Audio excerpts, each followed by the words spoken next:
प्यारे भाइयों बहनों, सादर सप्रेम नमस्ते। आप सभी को पंच दिवसीय दीपावली में जो भैया दूज का पर्व आता है, उसकी हार्दिक शुभकामनाएं, लख लख बधाइयाँ। वेद में एक मंत्र आता है, भाई भाई और बहन बहन और भाई बहन आपस में किस प्रकार से रहें। भाई दूज के पर्व पर आज हम सभी को उस वेद मंत्र का अनुकरण करना चाहिए कि किस प्रकार का भाई बहन का व्यवहार हो, किस प्रकार से बहनें बहनें आपस में मिलजुल करके रहें और किस प्रकार से भाई और बहन का परस्पर संबंध आजीवन बना रहे।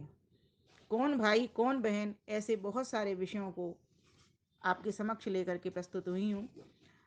तो वीडियो बहुत अधिक बड़ा नहीं करूँगी, प्रयास रहेगा संक्षिप्त और सारगर्भित रूप से आपसे बात करूँ मैं।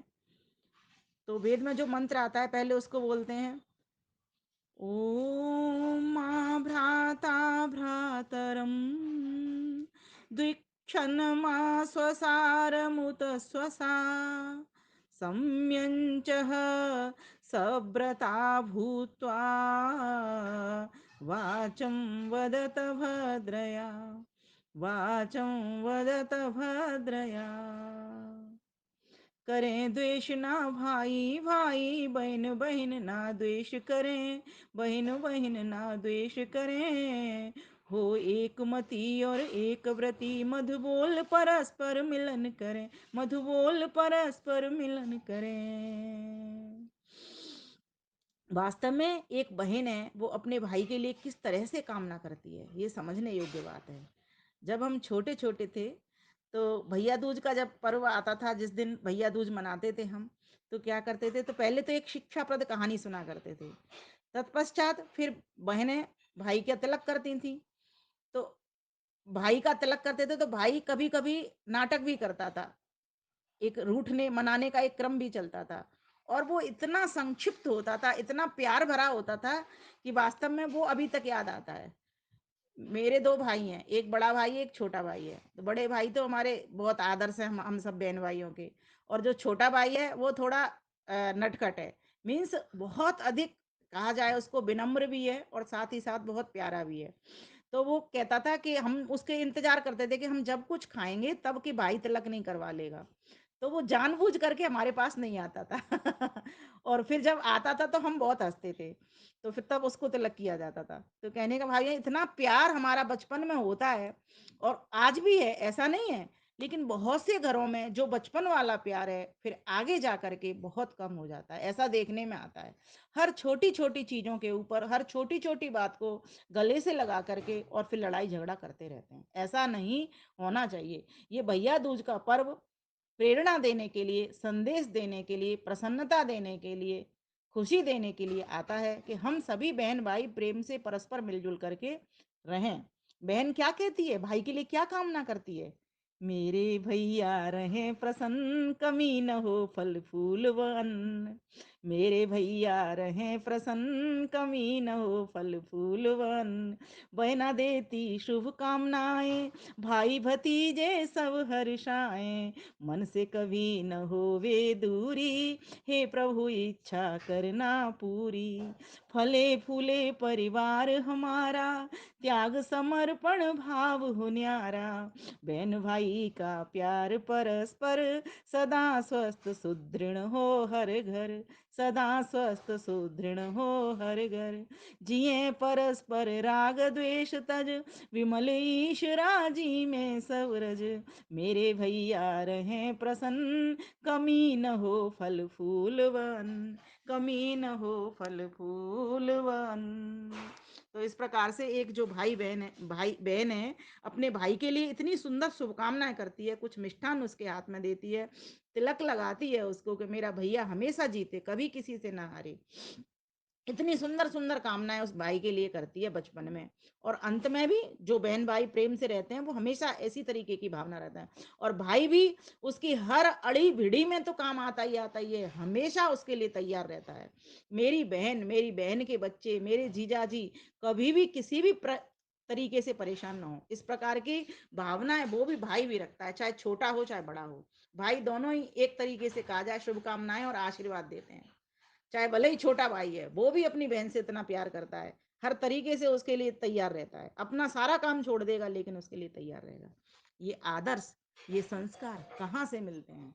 ये हमको अपने परिवारों से मिलते हैं। वास्तव में अगर किसी को प्रेम पाना है, अगर किसी के घर में प्रेम बनाना है और बढ़ाना है, तो उसके घर के भीतर आदर्श और संस्कार जिंदे रहने चाहिए। और उसका एकमात्र कारण है घर का वातावरण। घर का वातावरण अगर आपका विद्यावान है, आदर्शवान है, संस्कारवान है और जो ईश्वर के सम्मत कर्म है उनको करने वाला है, नित्य प्रति यज्ञ हो रहा है, नित्य प्रति संध्या हो रही है घर में, नित्य प्रति रामायण के पाठ हो रहे हैं, अपने दर्शनों के उपनिषदों के पाठ हो रहे हैं, उनको सुन रहे हैं, उनके ऊपर विचार चल रहा है, चिंतन चल रहा है, मनन चल रहा है, उपकार के कर्म हो रहे हैं, ऐसे परिवारों में झगड़े का प्रश्न ही नहीं होता, क्योंकि उनको सही मायने में विवेक और वैराग्य आ जाता है।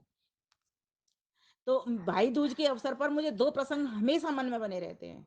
एक तो वो प्रसंग बहन का जो कि जिसको कि स्वामी जगदीशानंद सरस्वती ने अपनी पुस्तक के भीतर आदर्श ग्रस्त में स्थान दिया है। बहुत सुंदर और प्रेरणास्पद दृष्टांत है। वो लिखते हैं वहां पर, एक बहन अपने से अधिक वजन के छोटे भाई को पहाड़ पर खुशी खुशी लेकर के चढ़ रही थी। किसी सज्जन ने उससे पूछा, तुम बहन इतना वजन, बेटी इतना वजन लेके कैसे चढ़ रही हो? तो उसने पता है क्या जवाब दिया?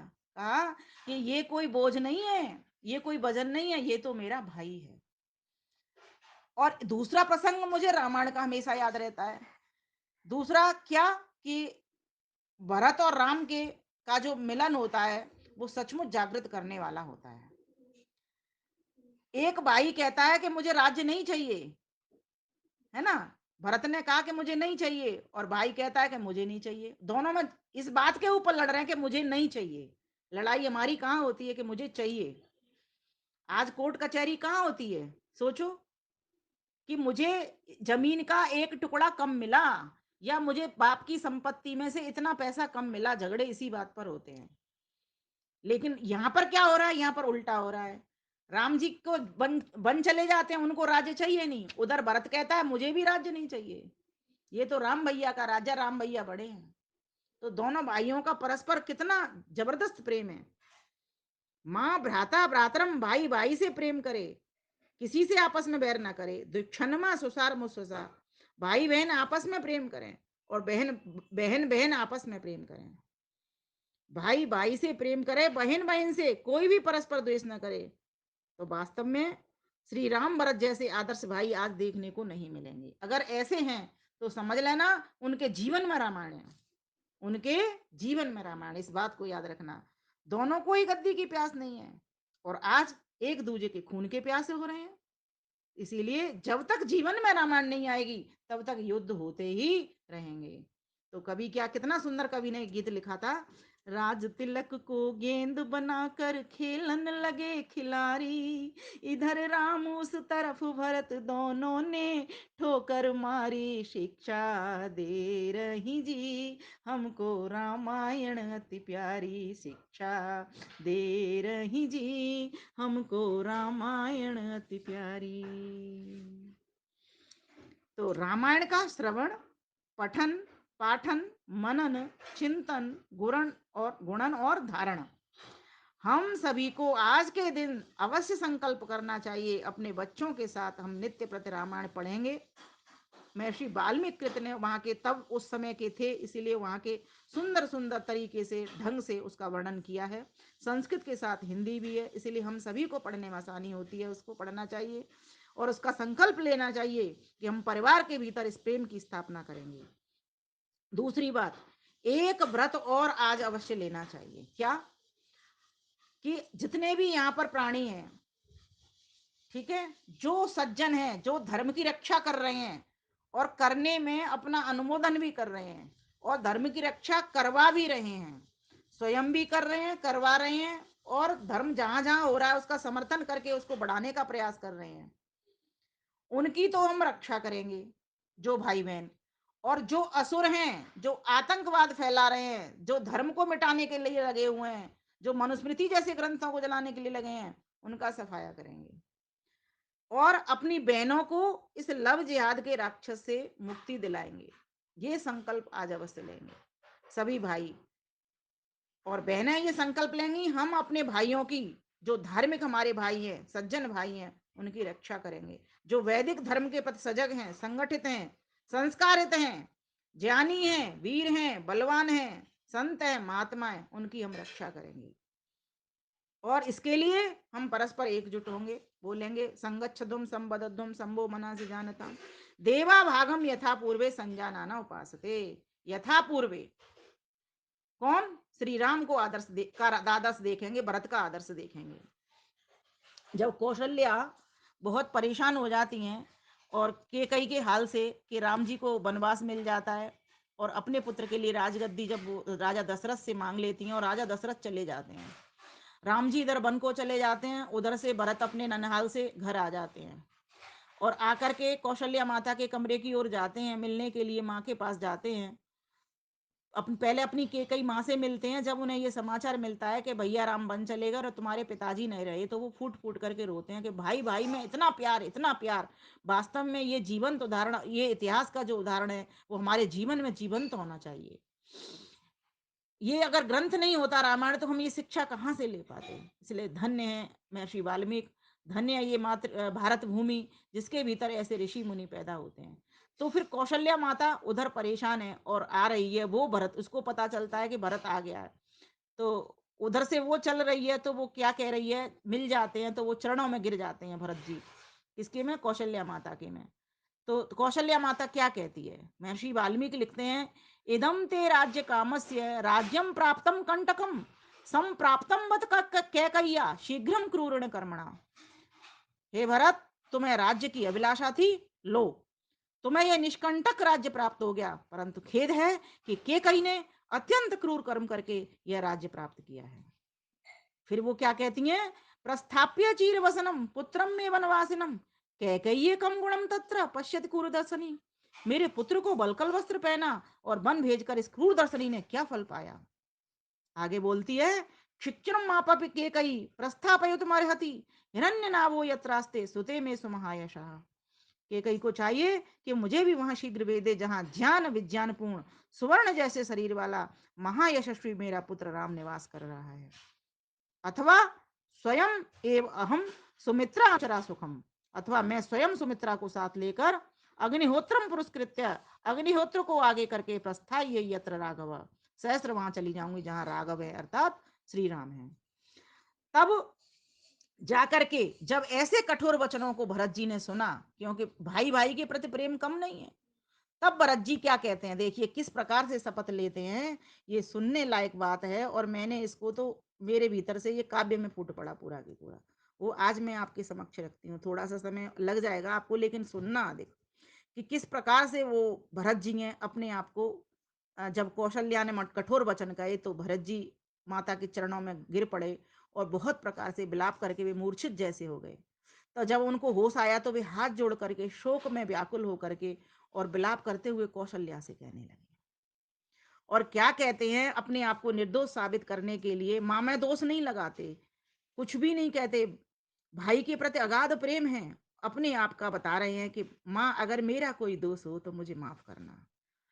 तो क्या कहते हैं, तो मैंने इसको राधे श्याम रामायण पर लिखा है।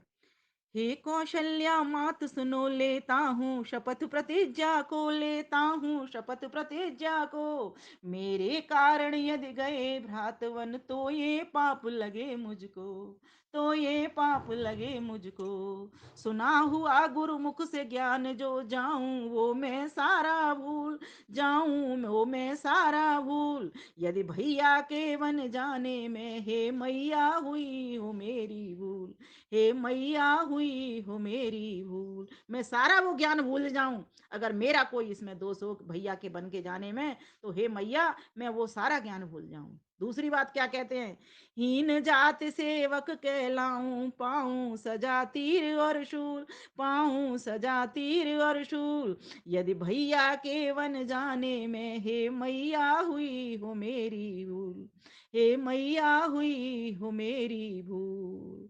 मैं वो हीन जाति का सेवक कहलाऊं जिसके हाथ में तीर हैं और मेरी इसमें कोई भूल नहीं है। हे माँ मैंने कोई भी दोष नहीं किया, मैं दोषी नहीं हूं, मैं निर्दोष हूं। जो पाप लगे उन दुष्टों को करने पे मूत्र सूर्य सम्मुख, करने पर मूत्र सूर्य सम्मुख। यदि भैया के वन जाने में थोड़ा भी चाहूं अपना सुख, थोड़ा भी चाहूं अपना सुख। मुझे तो वो पाप लग जाए भले ही। कौन सा? जो दुष्ट लोग सूरज के सम्मुख होकर के मूत्र त्याग करते हैं। ये माँ, मुझे वह दोष दोष लग जाए, मुझे उसकी चिंता नहीं है। लेकिन तनिक भी अगर मेरा ऐसा वो होगा कि मेरे कारण अगर भैया गए हों, तो हे माता मुझे माफ करना, मैं तो निर्दोष हूँ। सोती हुई गऊ को मारने पर होती हो जो भी सजा कबूल, होती हो जो भी सजा कबूल। यदि भैया के वन जाने में हे मैया, हे मैया हुई हो मेरी भूल। हे माँ, मुझे वो पाप लग जाए जो कि सोती हुई गऊ को लात मारने पर लगता है, मैं अपनी सजा को कबूल कर लूंगा। लेकिन हे माँ, मेरा कोई दोष नहीं है। वो अपने आप को निर्दोष बता रहे हैं, वास्तव में बहुत निश्चल मन है, पवित्र मन है, त्यागी मन है, उदार मन है। क्या कहा जाए उनके लिए, तो ये हम और आप सभी जान रहे हैं। स्वामी से सेवक को वेतन ना देने का जो लगे पाप, ना देने का जो लगे पाप, वह मुझको भी तो लगे पाप। हे सुनो आर्य मेरी बात, हे सुनो आर्य मेरी बात। हे आर्य माता, हे कौशल्या माता, मेरी बात को सुनो। स्वामी जो सेवक को वेतन नहीं देता है समय पर, उसको जो पाप लगता है वो पाप मुझको लग जाए। हे माता मेरी, अगर मेरा कोई भी दोष हो भैया के बन जाने में, या अगर मैं मेरे से कोई भी गलती हुई या मैंने कोई समर्थन किया हो माँ का, तो हे माँ मुझे वो दोष लग जाए जो एक पापी को लगता है। देखिए कितने कितने पाप होते हैं, इन पापों को भी गिनाया जा रहा है यहाँ पर। प्रेरणा कितनी जबरदस्त है। महर्षि वाल्मीकि को धन्य है जिन्होंने इतनी सुंदर प्रेरणा हमको दी कि हमको ये भी समझ में आनी चाहिए कि पाप कब कब व्यक्ति को लगता है। जो राजद्रोह करने पे प्रजा को लगता है जो भारी पाप, लगता है जो भारी पाप, हूं तैयार झेलने माँ, करना तुम मुझे कभी ना माफ, करना तुम मुझे कभी ना माफ। माँ मैं तो उसको भी झेलने के लिए तैयार बैठा हुआ हूँ, भले ही मुझे कभी माफ मत करना अगर मैंने ऐसी भी कोई गलती की हुई। जो पाप किसको लगता है? प्रजा को लगता है, राजद्रोह करने पर। तो इस प्रकार से हे माँ, मुझे भी भले ही लग जाए अगर मेरी थोड़ी सी भी तनिक भी इसमें कोई कोई माँ के साथ में मिलावट हो।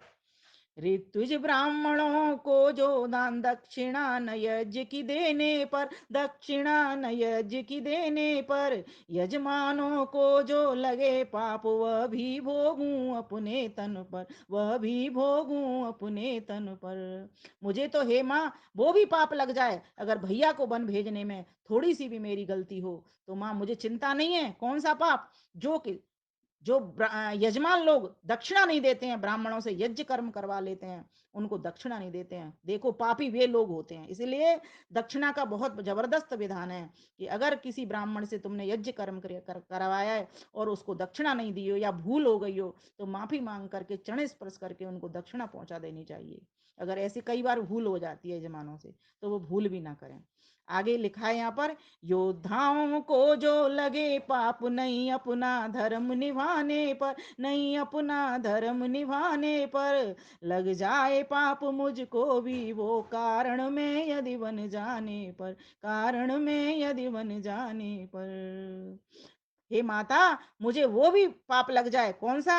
जो योद्धाओं को लगता है, जो कि अपना धर्म युद्ध स्थल में जाकर के नहीं निभाते हैं। तो हे माँ मुझको वो भी लग जाए अगर मैं दोषी हूं तो। एक राजा को जो लगे पाप, दुखियारी प्रजा राज्य में हो, दुखियारी प्रजा राज्य में हो, मुझको भी पाप लगे भारी यदि मेरे कारण ये सब हो। मुझको भी भले ही वो लग जाए पाप अगर मैं थोड़ा बहुत भी दोषी हूं तो। हे माता, लेकिन मैंने तो कोई दोष नहीं किया, मेरी मेरी माता के साथ में कोई मिलावट नहीं है। जो बेच रहे सामान निषिद्ध, उनको जो पाप लगे भारी, हो जाऊंगा मैं भी भागी यदि तनिक भी दोष हो मैं तारी, यदि तनिक भी दोष हो मैं तारी। हे मैया, मुझको भले ही वो पाप लग जाए, मैं चिंता नहीं करता, लेकिन मैं निर्दोष हूं। मैं ये बता रहा हूं आपको, जो पाप किसको लगता है? मधु, मांस और विष, ये तीन चीजें यहाँ पर लिखी गई हैं। शराब, मांस और जहर, ये 3 चीज़ों को जो लोग बेचते हैं, सोचो विक्रेताओं को भी ये पाप लगता है। तुम सोचते हो खाने-पीने वालों को लगता है, ये जो बेच रहे हैं उनको भी पाप लगता है। जो बेच रहे सामान निषिद्ध, जो कि हमारे विधि के लिए नहीं है, विधान नहीं किया ईश्वर ने, उनको भी खा रहा है, पी रहा है ना? मधु, क्या कहा? शराब, मांस, मांस खाना और विष, जहर, उनको भी पाप जो लगता है, हे मैया मुझको वो पाप लग जाए अगर मेरा तनिक भी दोष हो तो। फिर आगे क्या कहते हैं, प्रतिज्ञा करते हैं वो, सुबह शाम संध्या के समय जो शयन करे का पाप लगे, जो शयन करे का पाप लगे, यदि भैया के बन जाने पर दोषी हूं तो वह पाप लगे। ये मैया, अगर भैया के बन जाने में जरा सा भी दोष हूं तो मुझे वो पाप लग जाए। कौन सा वाला पाप? जो सुबह शाम संध्या के समय सोते हैं, वो भी पाप लगता है। इसीलिए सुबह शाम तो भजन का समय होता है, शयन का समय नहीं। इस बात को भी समझना चाहिए। कितनी सुंदर प्रेरणा है ये।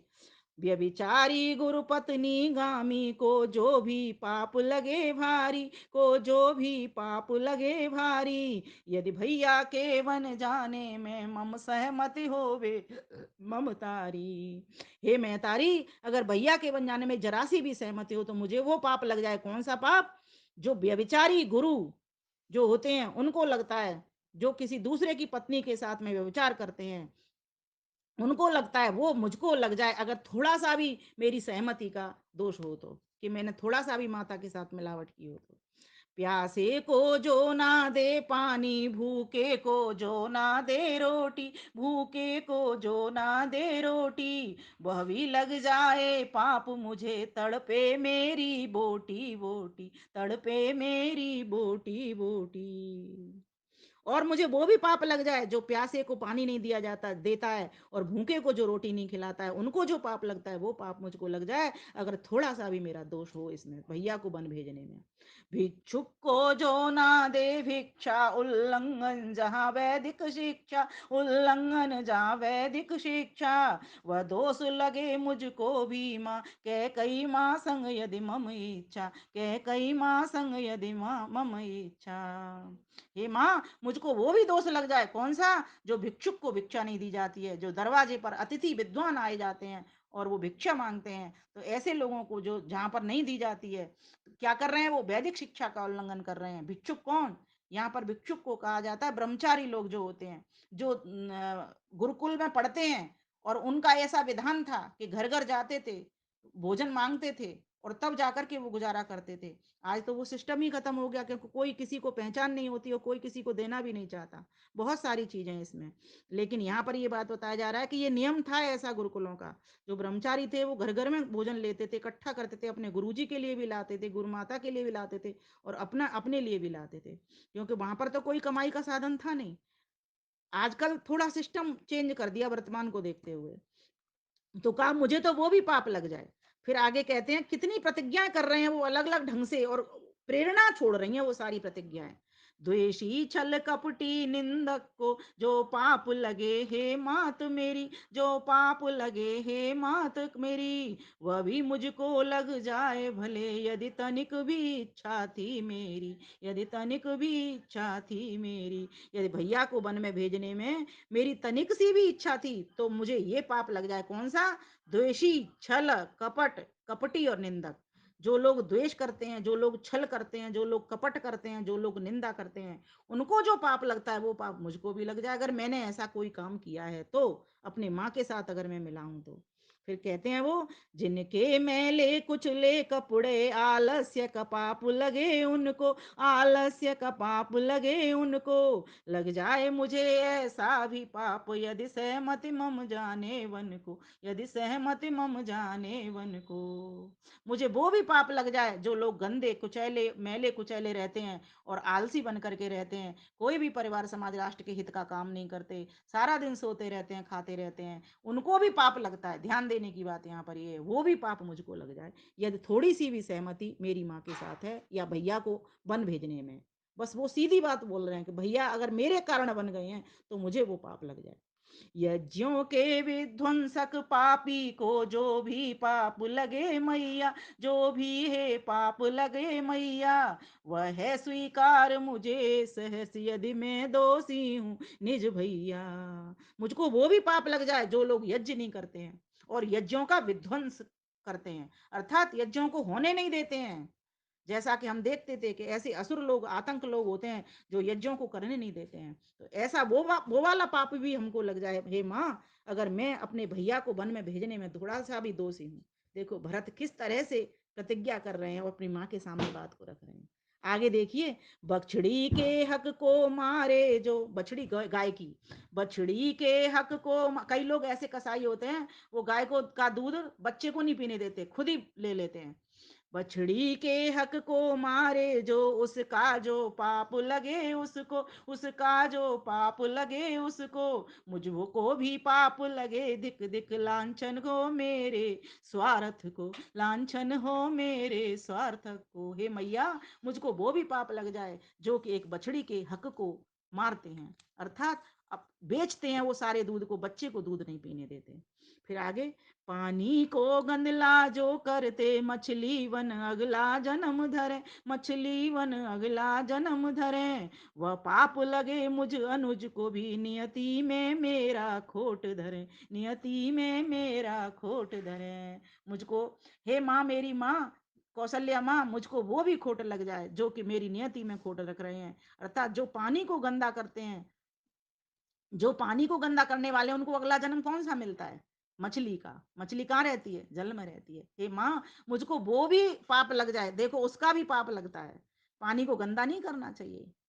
हम क्या करते हैं, गंगा मैया है या कुछ है, कई लोग तो इतने धूर्त दुष्ट होते हैं, वहां मूत्र त्याग भी कर देते हैं। सोचो, गंगा मैया स्वच्छ जल है उसका, और उसको पीने के लिए है वो, हर तरह का प्रयोग, और उसमें इसकी खास बात ये है, उसमें कोई सड़ांध नहीं होती, गंध नहीं होती, लेकिन जब गंदा करेंगे तो सब कुछ होगा ना। उसके पीछे का प्रभाव था, उस वो औषधि युक्त था। तो औषधि युक्त जल हम जब रहने नहीं देंगे, उसमें मिलावट कर देंगे, तो वो गंदा हो जाएगा। तो कहा उसका पाप जो लगता है, वो पाप मुझको लग जाए, मुझे उसकी चिंता नहीं है। कवि है जो कितना अच्छे ढंग से प्रेरणा भी कर रहा है एक तरफ, और एक तरफ भरत को निर्दोष साबित कर रहा है इन पंक्तियों के माध्यम से। दूसरों के विष जो कराते हैं, वे सर्प योनि को पाते हैं, वे सर्प योनि को पाते हैं, वह पाप लगे मुझको मैया, कारण मुझको यदि पाते हैं। हे माता, मुझको वो भी पाप लग जाए, कौन सा? जो दूसरों को विष करा के सर्प योनि को प्राप्त करने वाले लोग हैं, ऐसे विषकारी विषधर भुजंग लोग, ऐसे लोगों को जो पाप लगता है, वो पाप मुझको लग जाए। बताइए, वो कह रहे हैं मैं हर तरीके से मैं पाप को सहन कर लूंगा, अगर माँ मेरी जरा सी भी भूल हुई भैया को वन भेजने में, या मेरा जरा सा भी अनुमोदन भी हुआ हो, तो मैं, हे माँ, आपसे क्षमा मांगता हूँ, आपके सामने ये बात रख रहा हूँ। अन्यायी को जो पाप लगे वो मुझको भी लग जाए, हे माँ, मैं तो चरणों का सेवक हूँ, आने पर दूंगो राज थमा, आने पर दूंगा राज थमा। भरत खड़ाऊ लेकर के सिर के ऊपर खड़े रहते हैं कि मैं, मेरे भैया का राज्य मेरा नहीं है। सोचो कहाँ तक वो, कैसा भाई है, भाई के ऊपर सोच के देखिए एक बार। स्त्री संग से जो द्वेष लगे, उसके भी लिए हूँ जिम्मेवार, उसके भी लिए हूँ जिम्मेवार, स्त्री के बिन चाहे रहना पड़े, भैया हित दूंगा सर्वस्वार। हे माँ मेरी, मुझको वो भी दोष लग जाए, जो कौन सा? स्त्री संग से जो दोष लगता है, उसके लिए भी मैं जिम्मेवार हूँ, इसीलिए मैं तो अपनी स्त्री को भी त्याग दूंगा, मुझे उसकी मांडवी को भी त्याग दूंगा, मुझे उसकी चिंता नहीं है माँ। हे लेकिन मेरी बात सुनो, मैं जो कह रहा हूँ बिल्कुल सच कह रहा हूँ, मैं मन मन मन से एकदम बोला हूँ, और माँ इसको जानती है, ऐसी बात नहीं है। लेकिन माँ के सामने जब वो प्रतिज्ञा रख रहा है, माँ धैर्य पूर्वक उसको सुन रही है। जो संतानों पर ध्यान न दे, नहीं करते पोषण रखते ख्याल, नहीं करते पोषण रखते ख्याल, पाप लगे उनको वह जो, उस पाप को लूंगा झोली डाल। जो अपनी संतानों को भी नहीं पढ़ाते, ना शिक्षा देते, ना संस्कार देते, ना विद्या देते, ना उनको पोषण देते, ना उनको राष्ट्र धर्म के लिए तैयार करते, उनको जो पाप लगता है, हे माँ मेरी, मुझको भी वो पाप लग जाए, मैं उसको भी झोलू में डाल लूंगा, अगर मैं तनिक भी जिम्मेवार हूं तो। उनको जो पाप लगे मैया, जो माँ बाप की सेवा करें नहीं, माँ बाप की सेवा करें नहीं, लग जाए पाप मुझे भी, वह धिक्कार हो, पुण्य कभी मिले नहीं। मैं नहीं चाहता मुझे कभी पुण्य लगे, मुझे वो भी पाप मिल जाए भले ही, जो कि माँ बाप की सेवा नहीं करने पर मिलता है। तो देखो माँ बाप की सेवा करना कितना आवश्यक है, सोचो, अगर जो नहीं करता है वो पापी है। पाप कोई करना सिर्फ किसी की हत्या करना नहीं होता, ये भी पाप है अगर तुम किसी माँ बाप की, अपने जिन्होंने तुमको जन्म दिया, उनकी तुम सेवा नहीं कर रहे हो। इस तरह भरत की प्रतिज्ञा सुन करके कौशल्या का उर भर आया। इस तरह भरत की प्रतिज्ञा सुन कौशल्या का उर भर आया, कौशल्या का उर भर आया। कैकेय पुत्र कुल श्रेष्ठ भरत को निज छाती से चिपकाया, निज छाती से चिपकाया।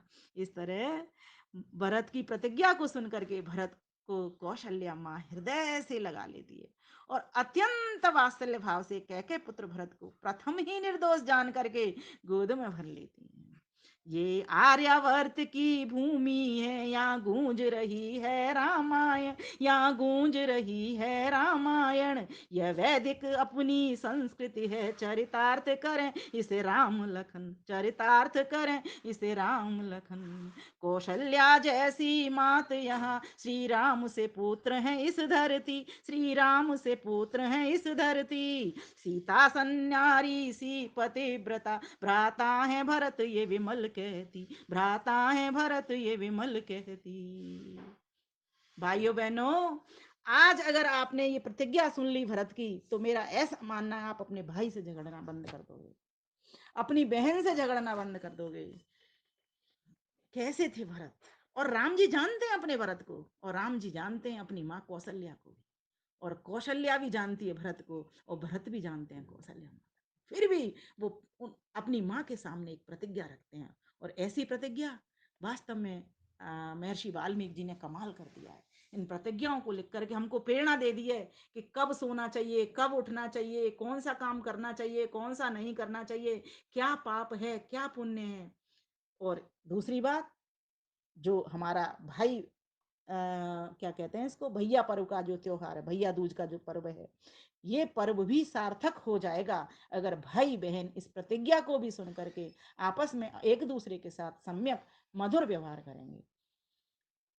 है क्या, देखिए, परिवार कब बनते हैं, जब जितने भी परिवार के सदस्य हैं, भाई बहन, माता पिता, है ना, पुत्र पुत्रियां, सास बहू, सब प्रेम पूर्वक रहते हैं। एकमात्र कारण प्रेम, और इसके पीछे का मूल विद्या, ज्ञान, कि संसार से हमको कुछ लेके नहीं जाना, ना लेके आए ना लेके जाना, ये सभी जानते हैं, लेकिन मोहवश हर वस्तु वो अपनी मान करके बैठेंगे, संसार से स्वस्वामी संबंध बना करके ऐसा चिपक करके बैठ जाते हैं, ऐसी आसक्ति बना करके बैठ जाते हैं, ऐसा मोह करके बैठ जाते हैं कि झगड़े हो जाते हैं। सारे झगड़े स्वार्थ के हैं, सारे झगड़े मोह के हैं।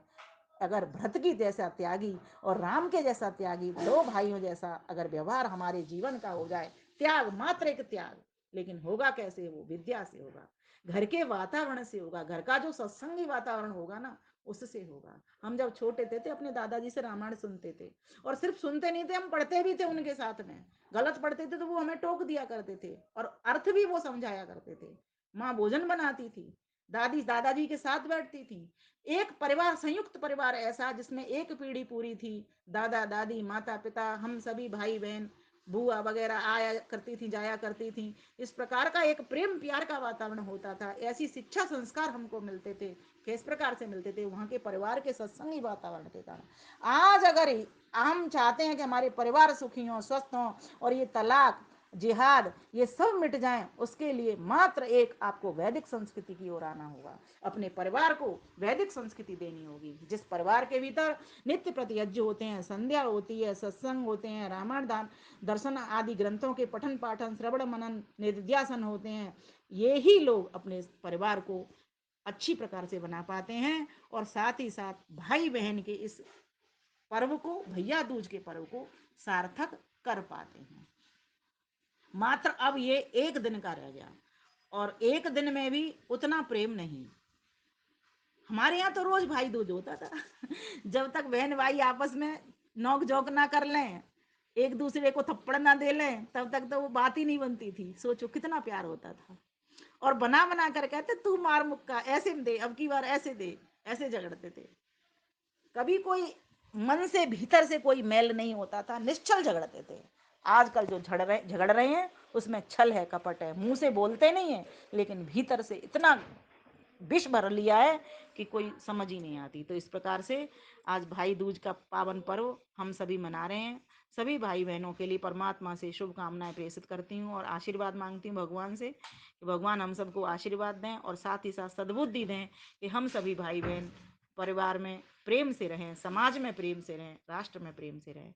जो व्यक्ति अपने परिवार, समाज में, राष्ट्र में प्रेम पहुंचाता है, प्रेम देता है, प्रेम को बढ़ाता है, ऐसे ही व्यक्ति फिर भाई दूज के इस पावन पर्व को सार्थक और सफल कर पाते हैं। हम सबकी ओर से आप सभी को भी, बहुत सभी भाइयों को, बहनों को हार्दिक और लख लख बधाई। नमस्ते जी।